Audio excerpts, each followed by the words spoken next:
Typically, we front load most of our professional development at the beginning of the year. Okay. So we try to do that front loading, and then we do kind of fine tuning along the way.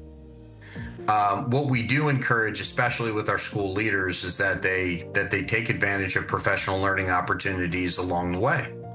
So if there are things that actually come up that they see are going to be a benefit to them, then we want to be able to support them on that journey. But I would say for the most part, we front load and then fine tune. That has worked out quite well for us. We do a lot of summer professional development for what is going to be our focus in the upcoming year. And then quarterly, we will do some fine tuning relative to that. So we may see some things that really require some responsiveness from the district, and maybe things that we have not seen. So welcome our fellow school leaders and educators. I'm Avinash Bansal, co-founder at Tomo Club. And today in our Leadership of Tomorrow podcast, we have a very special guest, Dr. Mark Shanoff. He's a superintendent of the school district of Osceola County, Florida. And today we are discussing about embracing school choice. How does it redefining our public education for the future? Welcome to the show, Dr. Mark. Thank you so much, Avinash. I'm really excited to be here, and I really appreciate the opportunity to come on the podcast and talk about choice. Absolutely. And I think your county is one of the most dynamic and fastest growing district. I think you were telling me it's the 7th fastest growing district across the US. And Florida have always been an epicenter of parent choice, of our school choice. And as you were discussing before this, that school choice actually should expand opportunity right now and not create winners and losers. And so this is definitely going to be a very exciting topic. But before that, our viewers would love to know your journey. And I think you have wore several hats in education. But if you can give us a snapshot of your journey and what got you in education in the first place, that'd be really great. So what got me into education was the fact that I enjoyed my summers off.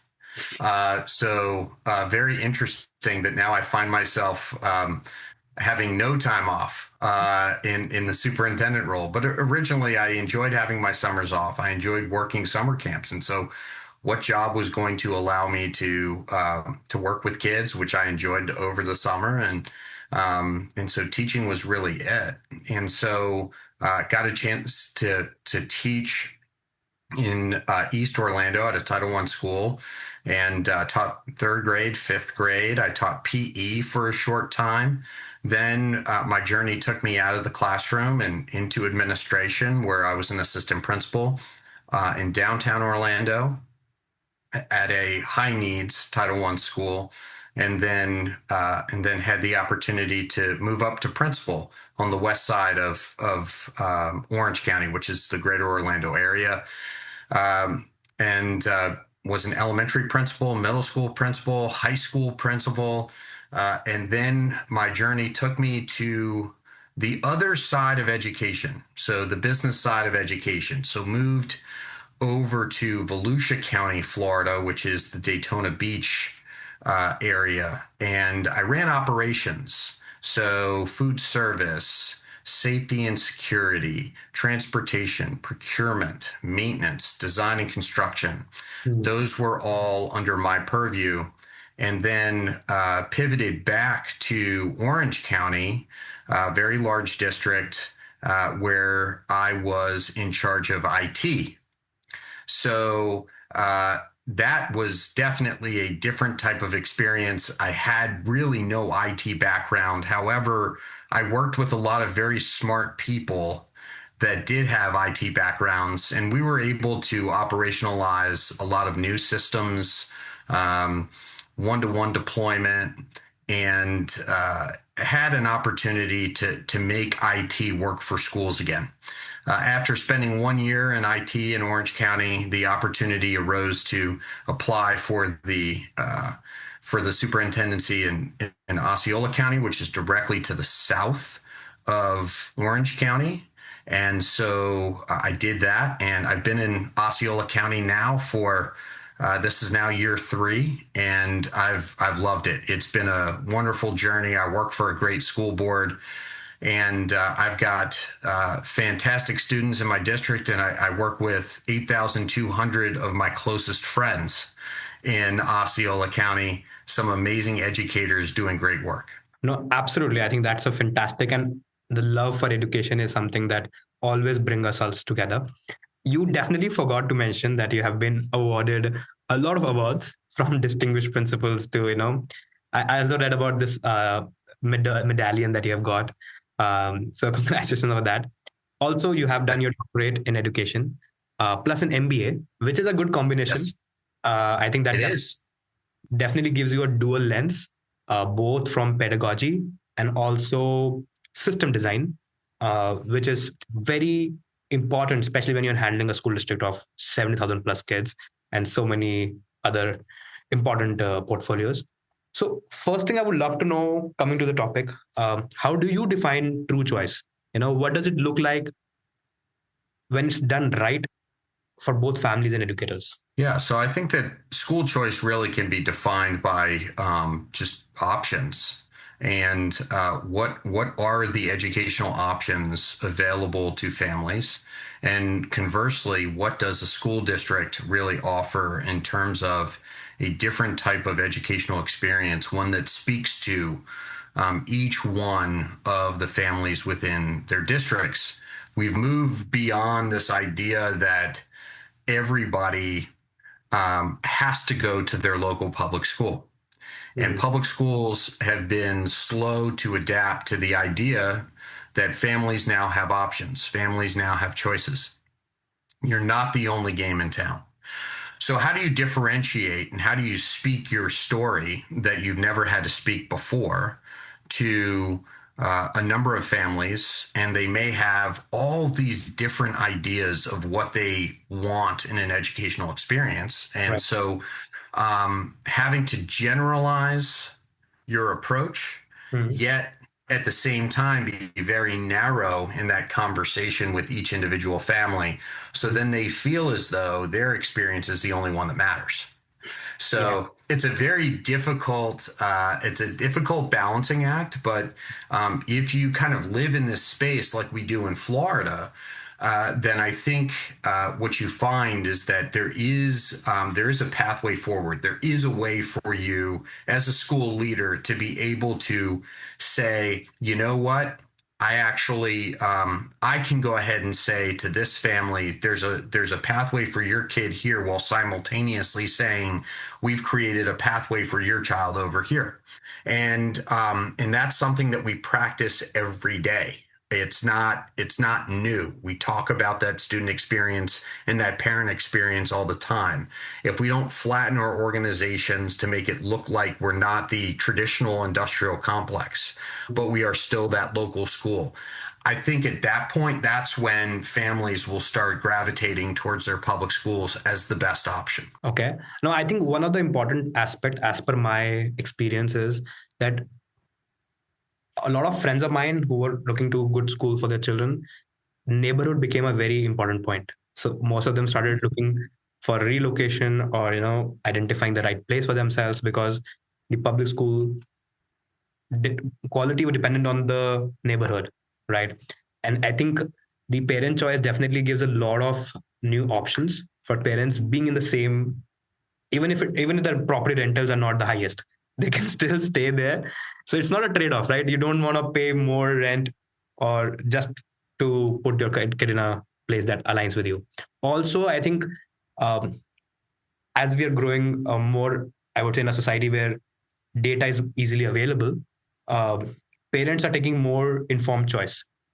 uh, Number of children per couple is also reducing. So they have more time, they have more bandwidth to think about their child's education, which was definitely not the case a few decades back. I think education was a very set path, which is not anymore. So they are also embracing different things that the child wants. So I think parent choice is something which is would have happened automatically, but embracing it from the front by the public school gives them a chance to compete. Yeah, I mean, I would agree. I didn't mean to cut you off, but I completely agree. I think that one of the things that maybe we overestimate in public education is just how important, say, your school accountability report really becomes. And the reason why is because those that you're typically up against as in terms of choice don't have the same accountability structures that your traditional public school does. Hmm. And the fact that you have this traditional accountability report, that's one piece of the puzzle. So we need not necessarily focus solely on the idea that we have this school accountability construct in Florida that essentially gives grades to every school. That's one piece of the puzzle, because what you're up against are school choice options that aren't necessarily on that same accountability. So how do you then differentiate? In order to level the playing field, you have to really look at the individual experience of that particular child. So how do you speak to the families in your community about you being the best school leader because you're going to be accessible, that Hmm. you know your student, you know that family's student or students by name. Those are things that people really value. Those are things everybody wants their kid to be treated as if they're the only kid on campus or the most important kid on campus. Right. So that's where we need to focus on the school choice front. We need to focus on experience. We don't need to necessarily have the Michelin stars behind us. Hmm. We just need to make sure that when people walk in, they're welcomed as if they're the only ones. And as long as we take that approach, we can we can come out ahead on the school choice front. Hmm. Other schools take that approach. Other school choice options take that approach. Private schools take that approach. Charter schools take that approach. Um, Micro schools take that approach. We need to start taking that approach as public schools. Hmm. So if we can focus in on customer service, if we can focus in on being responsive, if we can focus in on really taking a very large school district like ours, at 70 to 80,000 students, and make it feel like it's just your kid Hmm. as the one that matters the most, then we're good. Then I think that we can ensure that the school accountability report doesn't really play as large a role as we otherwise thought it might. Okay, tell me one thing. Like a lot of superintendents will be listening to this podcast. Uh, their entire next year planning and the number of enrollments is no more, like they don't have control on that. So when they're doing the budget planning that they'll do starting from February, March, so how do you personally balance that? Um, how do you plan for a district-wide implementation programs when your enrollments can vary from anything from plus minus 20%? So, what I would say is, what are you doing to seek out those new enrollees? Hmm. What are you doing to market your district now as the best option for next year? Are you waiting until next year to see what the enrollment decline is and then react to it? That's the wrong approach. Hmm. You should be lining up all of your events and all of your activities to a very large population. You should be already engaging the families in your community that haven't chosen your schools. They've chosen to go private. They've chosen to go charter. They've chosen to homeschool. Whatever that happens to be, you need to show them what you have within your district. You need to introduce them to your school leaders. So in Osceola County, every November, we do something called the Choice Fair, where we bring all of our schools to one central location and we invite the entire county. to come and see the showcase of all of the different programs that are available at each individual school. And then they get the opportunity to choose which one is the best fit for their particular child. What we've found through that process is that we end up getting more families showing up to that event, recognizing that choice is really important to them. It always blows my mind how many people come to that event that aren't currently enrolled in our school district. In fact, there are people that come from neighboring school districts because their school district doesn't host anything like this. Yeah. So what they want is they want visibility into the options. The visibility into the options doesn't come from a cool website. It doesn't come necessarily from slick marketing material that is mailed out or mass emailed. That's not how it's done. You have to bring them in and you have to give them a reason to engage physically with your leaders. Because if there's a connection that could be made between your school leaders and those parents, all of a sudden you now have your best marketing tool available to you, which is your people. Your people should be your best marketing tool. That should be your differentiator. That should be your value proposition within your district. If it's not, if you cannot lean on your people as your value proposition within your district, something's wrong. Something's wrong within the culture of your district. But we found that when we lean in to our school leaders can sell our schools better than anybody within, our public relations shop, anybody within my cabinet, better than me. So that's where parents are going to make their decisions. They're not going to make their decisions based on who the superintendent is. They're going to make a decision based on where the intersection of programming that they want for their child is with school leadership within that particular building. That's where parents make that choice. So if you cannot connect those, you're leaving kids out of your school district. I love that decentralization of power and marketing power or connecting power, because if you let them do it, the principals, the administrators of that individual schools, that's going to be more powerful, because then you are not the single mouthpiece, but there are hundreds of people who are reaching out on everyday basis. They are the ones who are actually the brand. Nobody nobody looks at the office or the district. They're looking at the person next door that they can talk to. So, and all these principals are actually community leaders in their own way, which has the most power to move and educate people. So I love it how you have started acquiring customers in a way at a very early, when the child may be a 2-year-old or 3-year-old, or they're sending their kids to some other district. I think that will help them ask for better things from their own district, and that will improve everyone. No doubt. The other thing that I think we do particularly well, and I know is it can be a bit of a stressor, but we look for other kind of public partners that we believe can help accentuate our brand. So we work very closely with the sheriff's office. Interesting. We work very closely with the 2 city councils, the county council.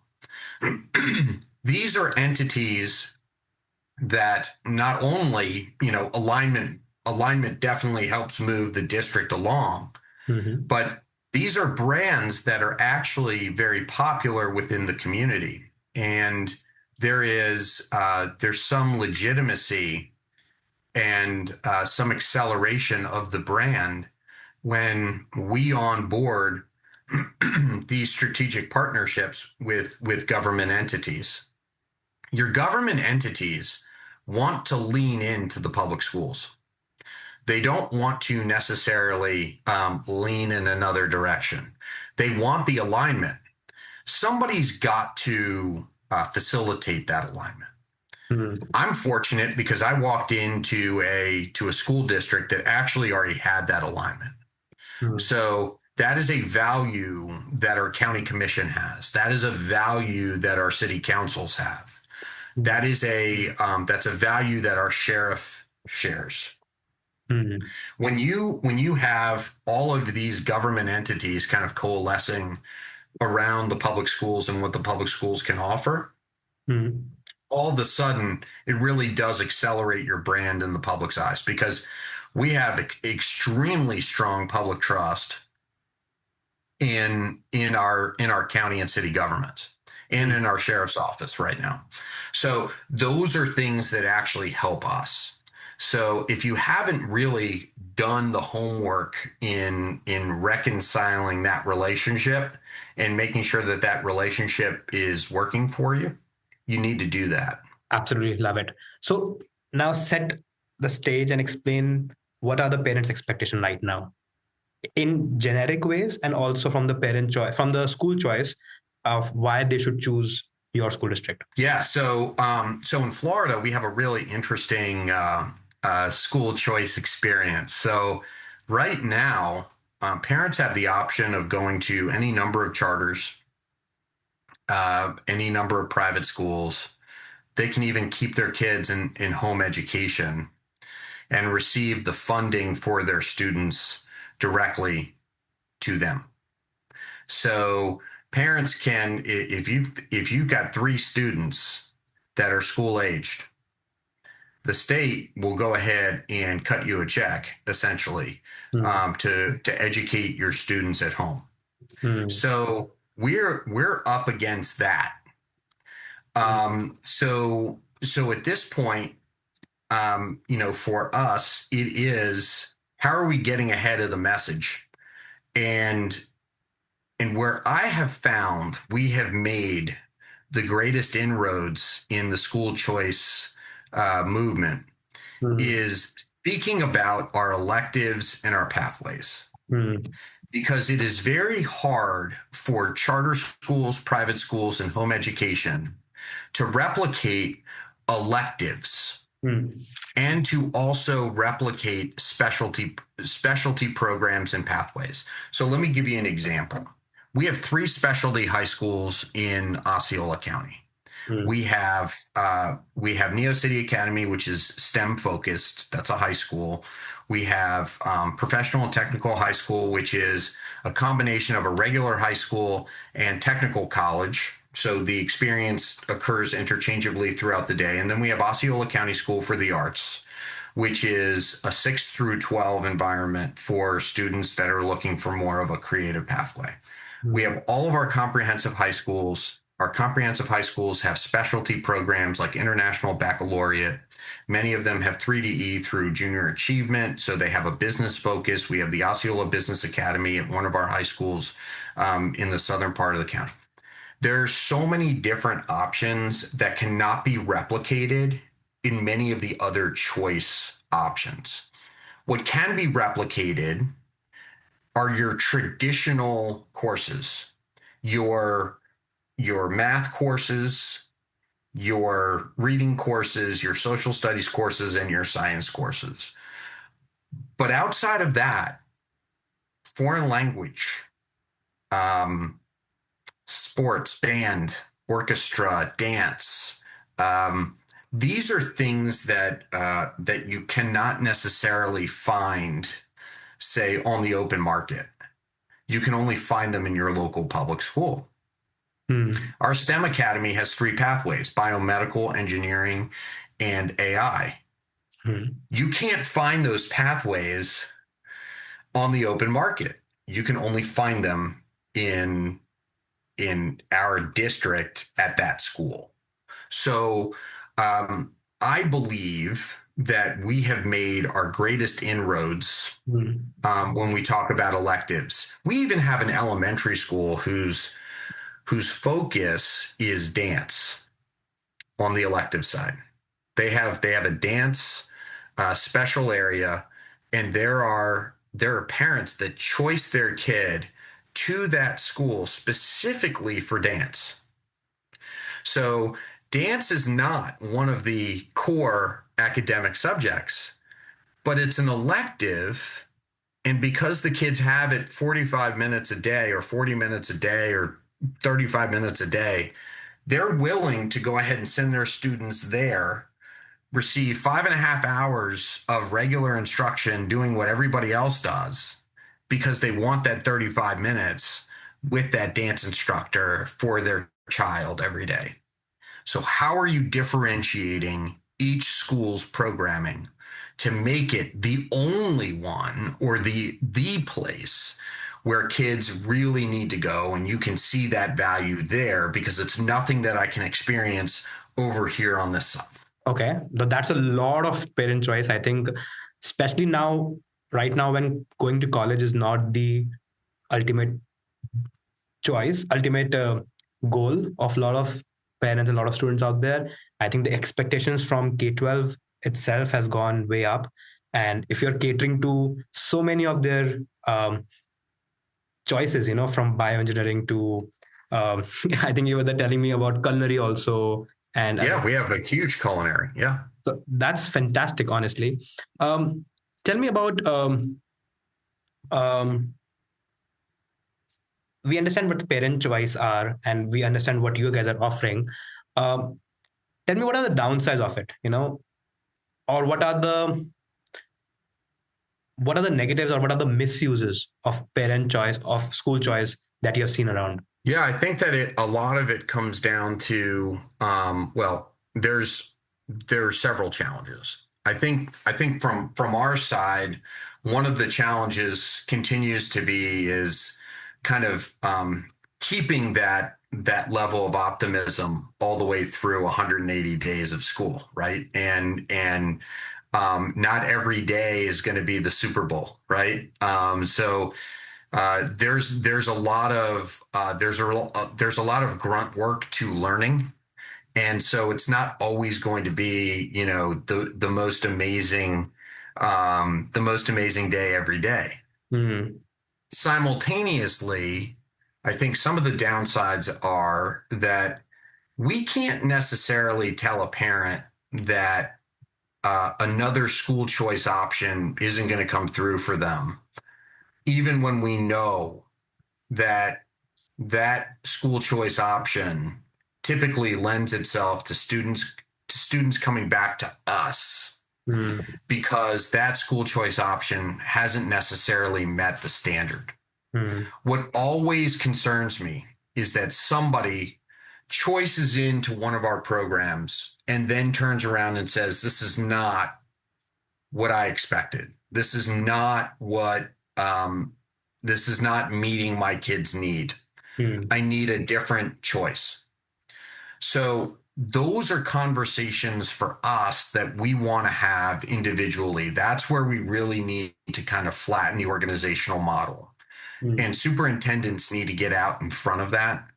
And if that means that members of your cabinet or even you as the superintendent take that meeting, you better take that meeting mm, because that person will talk to 5 other people. And even if they end up deciding on another option and leaving the district for another school, they can't say that the school district wasn't responsive to their concerns, even to the point of the superintendent meeting with them about those concerns. mm, So you are constantly trying to protect the brand, even when the brand doesn't necessarily meet the expectation of the parent. So be prepared when things don't meet the standard of a parent who has made your district their choice or one of your core programs their choice, and they're not happy. no, absolutely. And I think also on the fact that data that, so basically parents buy life outcomes for the child when they send the kids to K-12 and not just They test do. outcomes, right? And the outcomes as usually in education will take years before it can come out.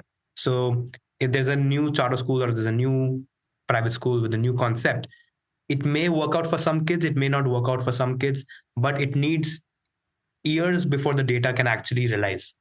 So in that case, of course, public schools have an edge because it's a known problems, right? Than the unknown problems. So there are workarounds, and that definitely puts public school as one of the preferred, still one of the preferred choice, and it will continue to do so. Especially in your case when you are also evolving and improving things. But I would love to know whether it's such a big district, and also where you have to train your staff on new technologies or new strategies, new policies. So do you do that synchronously at such a big stage, or do you do some kind of asynchronous professional development? Can you give me how does professional development happens at such a big district? Yeah, so typically we front load most of our professional development at the beginning of the year. Okay. So we try to do that front loading, and then we do kind of fine tuning along the way.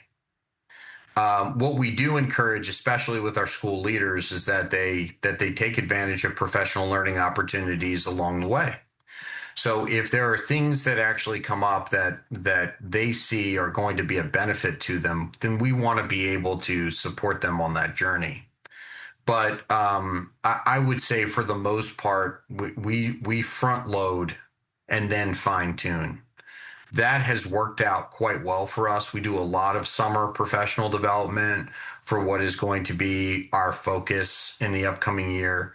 And then quarterly, we will do some fine tuning relative to relative to that. So we may see some things that really require some responsiveness from the district, and maybe things that we have not seen.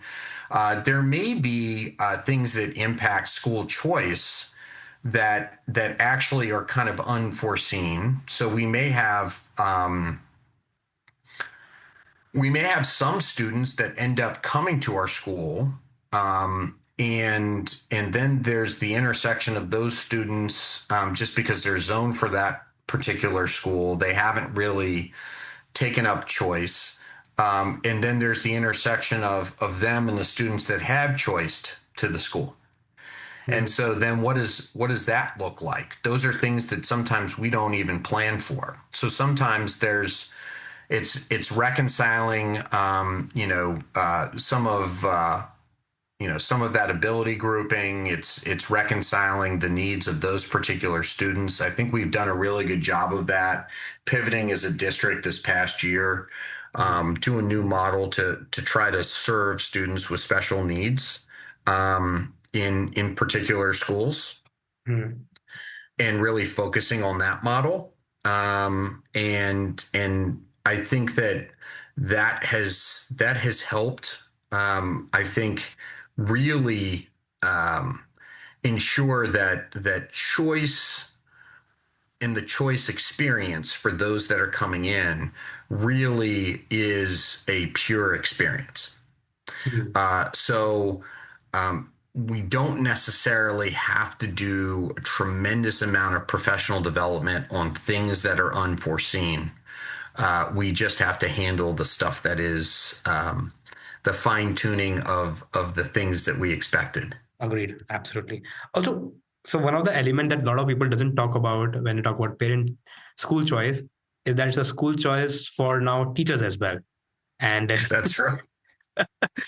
and it's a lot of schools are already struggling with teacher retention, and I think a major portion of the entire district efforts goes in making sure that there are people for the job and training them and updating them. So how has that impacted your school? Has it impacted? And if it does, then how did you work around it? Well, I think it impacts every school district at this point. I think that we've got a teacher shortage. It's very clear we don't pay teachers enough. We've got a profession that is woefully underpaid. It's also not a profession that exists the same way that superintendents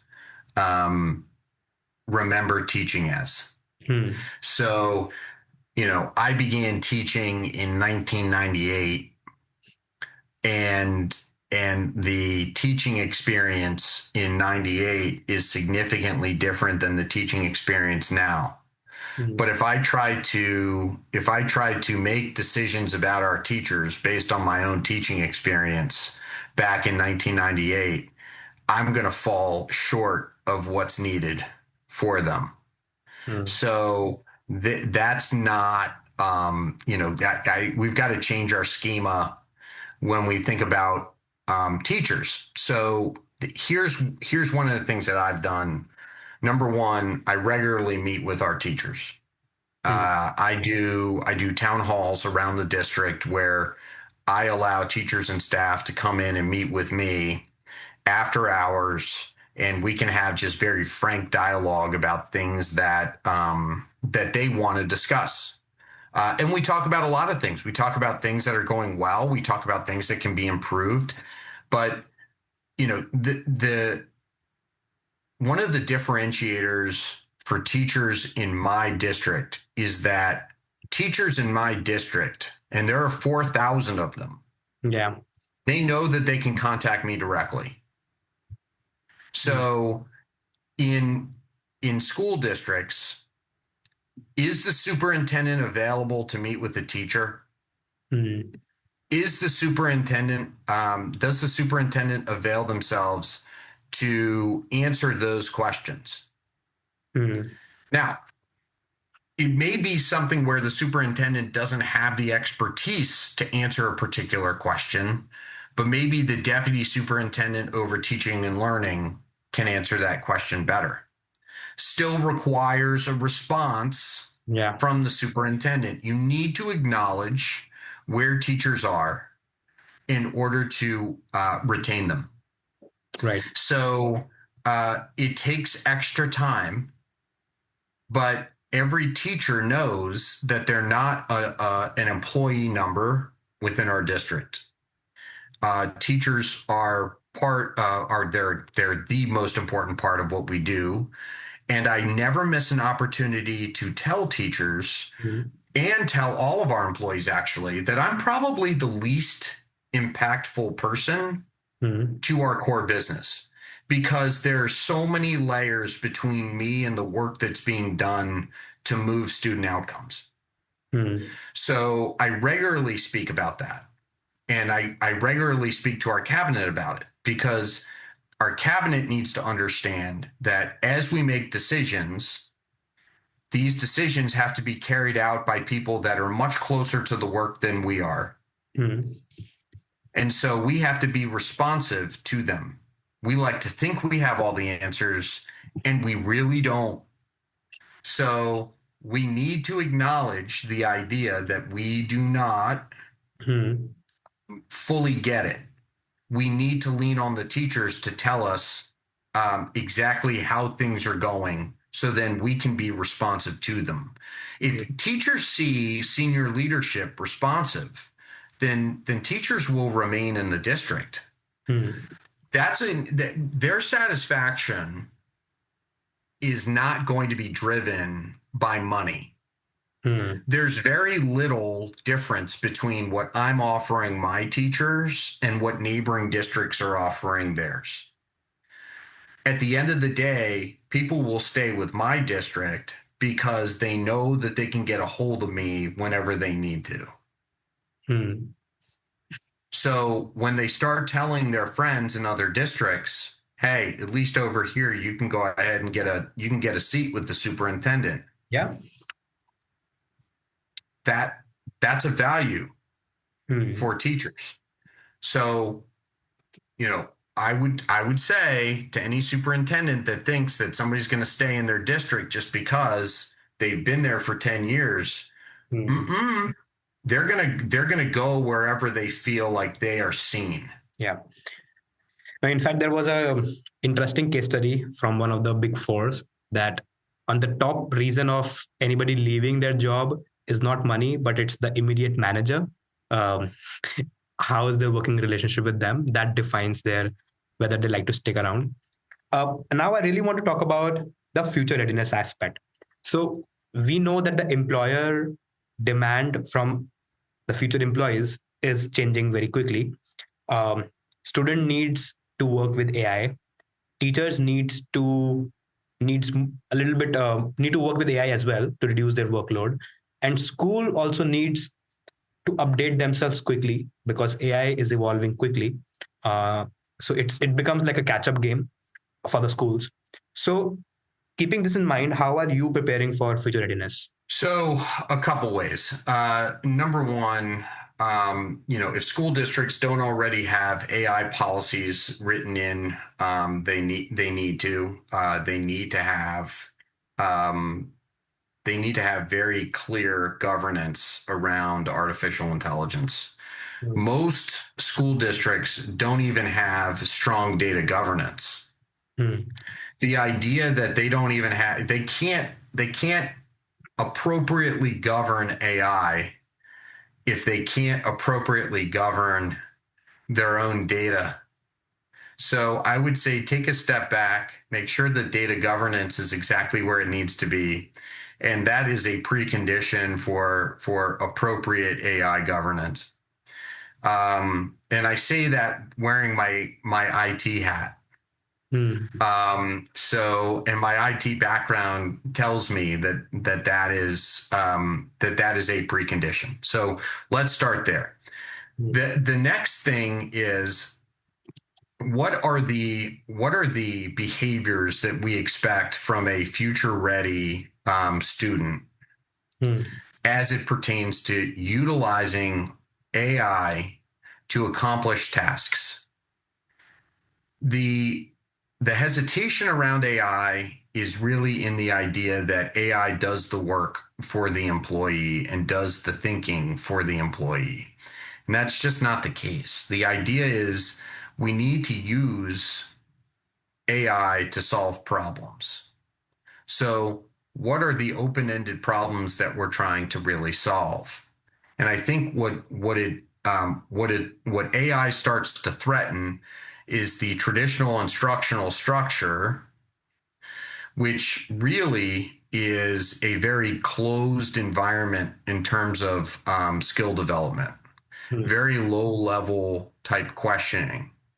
And it's forcing us to really think about the instructional model in a much more complex fashion, which is exactly what we need to be doing. So we need not necessarily we need not fight the AI revolution. We need to be a part of it. Mm. But what it means is that we need to overlay our standards that we've got within our states, and we need to say, okay, if we were to teach these standards in a much more open forum, if we knew that students had access to all the information, um, how then would we teach these standards? So then we're asking students to actually go out, retrieve the information, synthesize the information, test the information, and then actually produce an original product. Mm. That is the pathway we need to use. Mm. But we need not necessarily say we're going to cut off OpenAI, we're going to cut off this, or we're going to buy into this solution that is that's kind of it's a closed AI solution, or educationally focused, or one thing or another. I actually think that within the next 5 to 10 years, everybody will have their own kind of AI. They'll have their own AI environment. So, Right. like in Osceola County, we'll probably build our own AI environment very soon, Mm. where we're not necessarily going to need a contractor to help us with that. We're not going to need a closed system. We'll go ahead and interact with OpenAI or another very large kind of meta AI system that will overlay upon our ERP system, that will overlay on our professional development, that will overlay on all of our instructional systems, that will overlay on essentially every business function. Yeah. So if it overlays within our business functions, we should be able to rewrite our curriculum around solving problems, collaboration, Hmm. and removing the idea that you have to memorize certain facts in order to be in order to be a graduate of our school system. You have to be somebody who can find the information, ask the right questions, synthesize that information, test that information, and then go. The one caveat I think we're going to have an issue with is testing bias within information gathered through AI. Hmm. So that I think is something that we're going to have to address, and we're going to have to develop some policies around, bias that exists within, AI machines that are producing what otherwise would be content um, that students would then report out. Yeah. So how do we test for bias within information that is generated out of these AI systems? No, absolutely. I think there are so many problems, like you said, open-ended problems, which AI can solve for. And for example, like I was talking to another school leader, and so we are working with them and we're trying to think that how AI can be, of course, with safety and guardrails, starts to predict enrollments and budget planning, and making plan ABC and make it a more robust system, because that's the power of AI, is to work with data rather than just solving for better emailing or better design of graphics. That's something is a very obvious solution, but think beyond, where AI can actually have the superpower is prediction, is strategic. Yes. Yeah, I think that I think that within education, especially when it comes to planning and GIS and those types of things, I think that I think that AI could probably refine in the margins, but not in some sort of massive way. I think in some ways we've already got that nailed down. Um, I think that yeah, financial forecasting perhaps, um, but I think that in terms of enrollment, attendance, Yeah. those types of things, I think that we've got that pretty much nailed down. Hmm. Um, but I do believe that when it comes to when it comes to when it comes to devising, say, marketing plans around how you recruit teachers, how you recruit students, and looking specifically and synthesizing the reasons why people otherwise leave your schools or your district. I think that we could probably make a lot of headway there when we seek to ingest all of that data. We don't really have solutions and systems for that right now. But I think definitely on the human resources side, we could definitely do that. It could be that we have some predictive analytics that could be possible for doing some proactive work around discipline and why students misbehave, where are the patterns in terms of where that misbehavior occurs, where are the spikes in time. Those are things that might be able to that's data that could be ingested and a potential solution created. I also think that there could be some things around student connectedness and mental health. So what are the robust strategies that really allow our students to find connection to school I think that that's where artificial intelligence could really assist us as well. I think that the students are dying to use it. I think they're actually already using it, even Yeah. if we have guardrails up. There's so many different platforms out there that no matter what you try to block on a system, that if you block one on a system, there are 1,000 that you're not blocking. Exactly. So, if you think that you're going to be able to block students' usage of AI, it's just absolutely a losing fight. Yeah. No, and plus, 100% believe that school doesn't need any more tools. Most schools are already on Google and Microsoft, and they already have Mhm. created the entire suite of products possible. What's more important is how do you develop that acumen, that confidence, that vision to redefine your lesson planning, your assessments, your personalization, your rubric of evaluation, and how do you bring that kind of 90% people also above threshold, because there'll be 10% who are already AI first. It's about this 90% of the teachers who will be on the fence or who are using it minimalistically to use it more efficiently. And yeah, I 100% think that there's no dearth of products. And if done right, the free product itself can give decent outcome. Not yeah, and actually, I don't know if school districts have really leaned into their Microsoft partnership or their Google partnership. How have they leveraged Copilot? How have they leveraged Gemini? Yeah. How are they bringing in Google and Microsoft to actually do a lot of that training for their folks? There's a lot of resources that are out there on both the Google platform and the Microsoft platform about how to utilize these systems within education. Mm. So, I think that school districts probably need to take advantage of what's out there and use what you have now before you choose to go out and buy Yeah, anything 100%. else. No, 100%.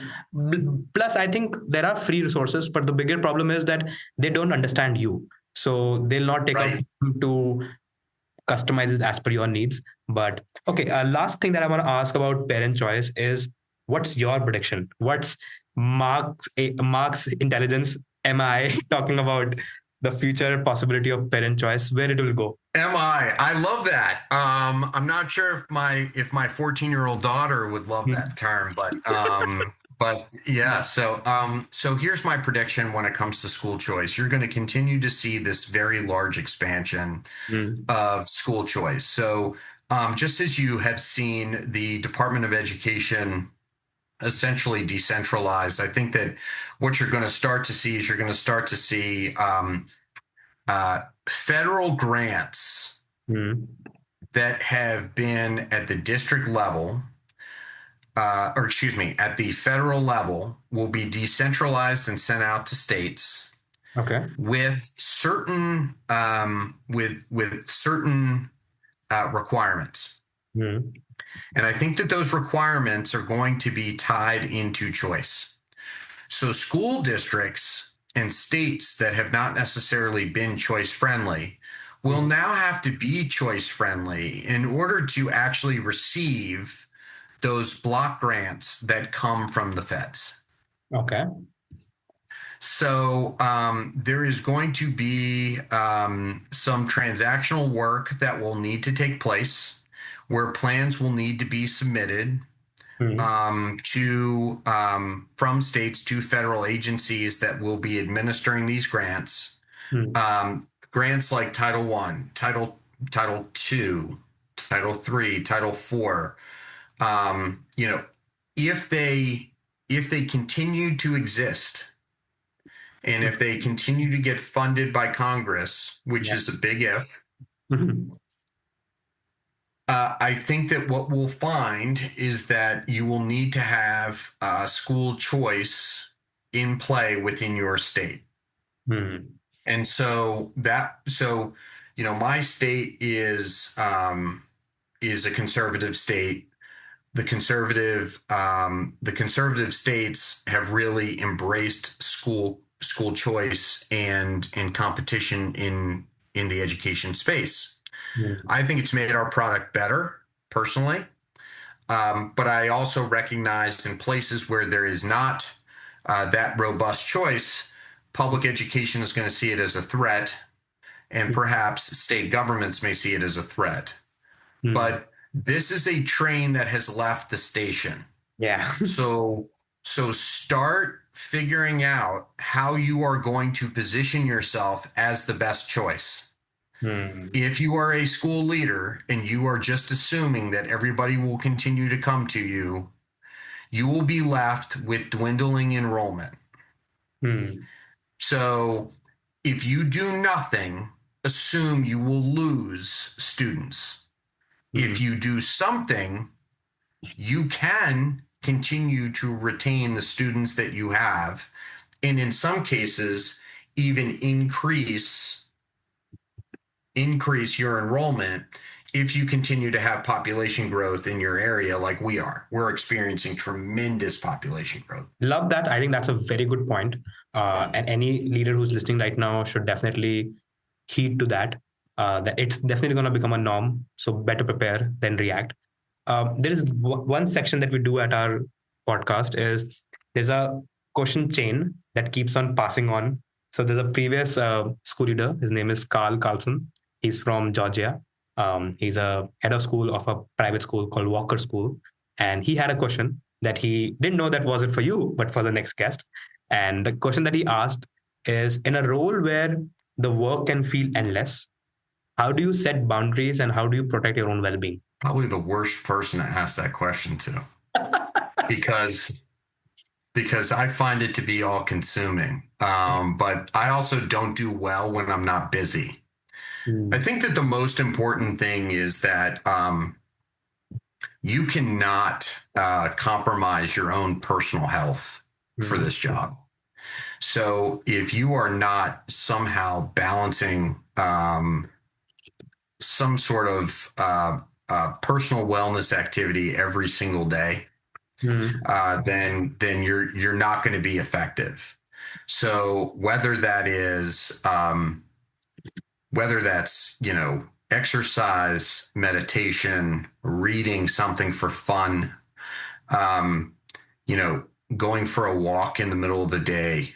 I have found that there is something to the idea of 20 minutes in the middle of the day being a hard reset. It allows me to kind of not get too overwhelmed with what has taken place in the morning without being able to address the things that need to be addressed in the afternoon. You will never get ahead in this job. No matter what, you will never get ahead.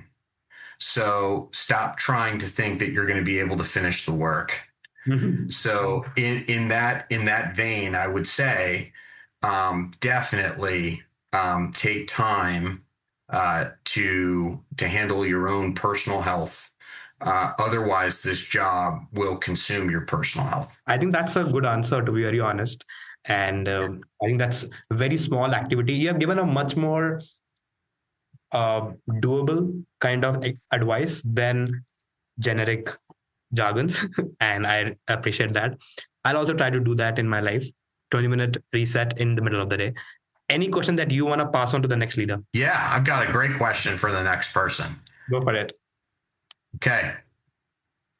If you weren't in school leadership, and you weren't in education, what would you be doing? I want to know the answer from you also, but if you're comfortable, that's a good question. Oh, I'll tell you what I would be doing. I'd be an airline pilot. There's no doubt about it. You know what? I can share you a photo of my friend, and he looks such a doppelganger of your face that you will be psyched. And he is a pilot. Is he a pilot? That's wow. Okay. He looks very common to you. But thank you so much, Mark. This has been a joyful ride, and I think people will also like this discussion. But thank you for your time. Thanks, Avinash. Yeah, thank you very much. I appreciate it. And just to everybody out there, keep fighting the good fight. Keep doing the work that you're doing. And it's a lonely job, school leadership, but it is gratifying nonetheless. And so it's always good to hear you're not alone. And keep doing the great work.